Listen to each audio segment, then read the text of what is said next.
Devo, I want to dive a little bit deeper in today's intense fear, living deliciously. I'm going to add to that video I made earlier.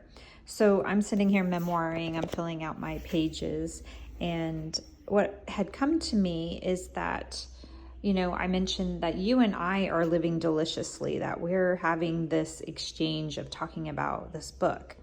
And it made me, I added these notes right here, universal and generational, that what you and I are doing, we're like solving some generational issues. Those are like our ancestors behaved in a certain way, speaking as our mothers, my mother and my grandmother, and I'm sure those that came before were living in a certain way in our society that caused you and I's life to be in a certain way. And so we've kind of just like have been resolving that over the last few years, those generational, what people call generational traumas.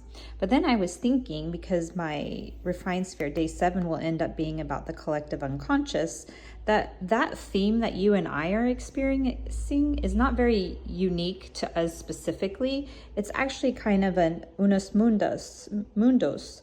It's a universal trauma of women, mothers and daughters, daughters and mothers, sisters not getting along.